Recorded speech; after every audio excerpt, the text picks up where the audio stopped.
Raising Consciousness for Judith Buckman.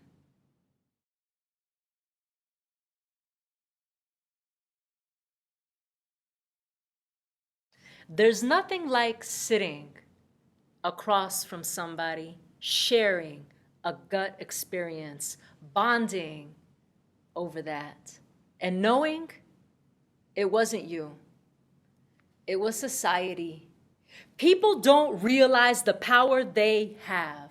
They don't vote because they think they don't have power. They don't ask for equal wages because they think they don't have power. They don't leave their husbands because they think they don't have power. The hurdle is getting women to know they have power.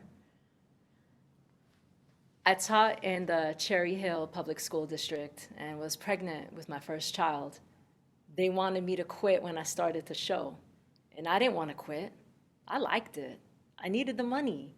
The superintendent said, it's okay with me if you stay, but we have this rule, so you can't. I went to the civil rights lawyers and I said, this is sexual discrimination, and the light bulb went on. They got an injunction that I could stay in the classroom until a month before my first child was born. And a year later, the Supreme Court passed a decision saying the employer had no say in when a woman left her job due to pregnancy. Elizabeth Warren had the same exact problem, the same exact year. There was a picture of her holding her baby in the paper. I know I wasn't alone. There's nothing like sitting across from somebody, sharing a gut experience, bonding over that, and knowing it wasn't you. It was society. You could be political and a mom. My daughter turned me into a feminist. How were you raised? How were you raised differently? How were you raised differently from your brothers? How was your experience different from boys? How was your work experience different from males? How were women treated differently in your religion? How is it if you wanted to play sports when you were a kid, it was scripted in an organized way? How women were raised differently than men. It wasn't you. It was society. There's nothing like sitting across from somebody, concentrating on each other. It was a gift that we gave each other, listening each other into existence. That would carry me through.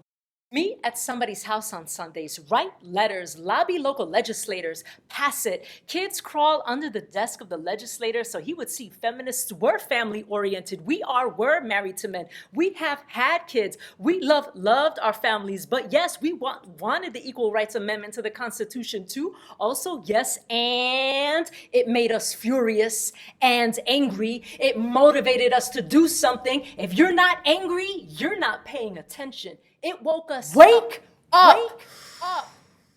Stay. There's nothing like sitting across from somebody. This house is a historic site. This body. Some bodies are a historic site. Legislation has passed over it. I am an action-oriented place. This house we fought to save that would raise more little Alice Pauls. We started this Women's and Girls Leadership Center. They're here. Welcome. What keeps you from being a leader? What would help you to be a leader? Assertiveness training? People don't realize the power they have. An unthreatening way to be a feminist? Supporting women and girls being strong should not be a feminist thing. You'll be called a ball buster like it's bad. The women for Trump are like Phyllis Schlafly. 53% of white women voted for Trump. It's time to make good trouble. It's about time. The Women and Girls Leadership Center, we made that in this historic place. corporate women come to talk to girls about being in the corporate world, how to shake someone's hand, how to dress so that people will take you seriously, how to express yourself in meetings so that you won't be talked over. Excuse me, I'm speaking. I just said that. I'm reclaiming my time. How to. Some bodies are a historic sight. There's nothing like sitting across from somebody, sharing a gut experience. A good girl, good trouble. Hesitant to put myself forward. I'm still hesitant to put myself forward. I'm petrified.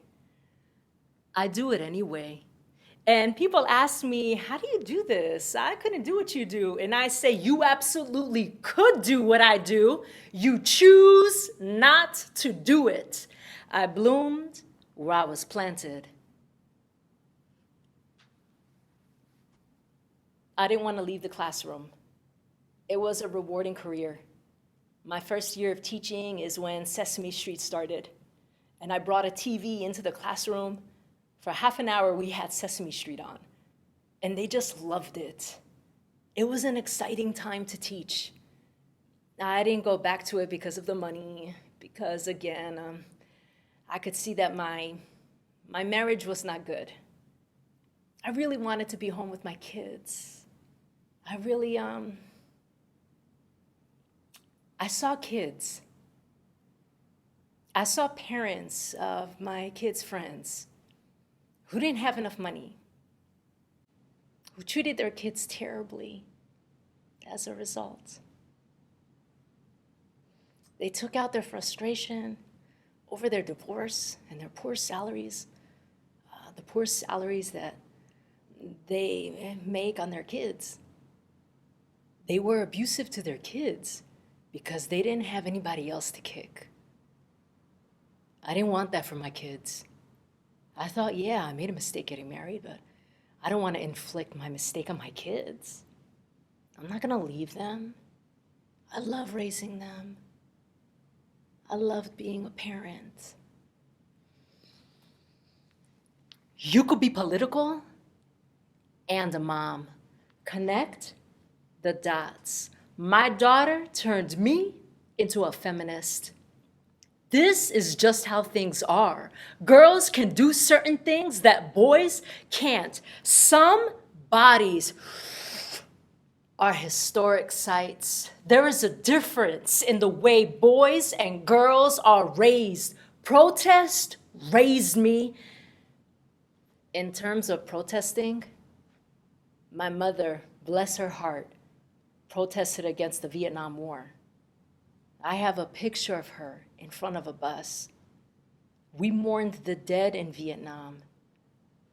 Connect the dots. Wake up! Alice Walker said the most common way people give up their power is by thinking they don't have any.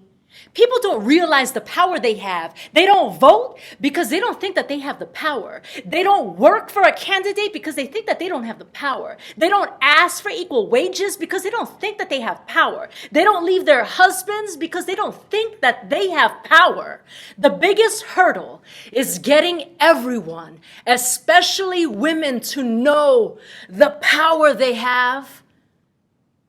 Women have been brainwashed into thinking they don't have control. They don't have instrumentality. They don't have power.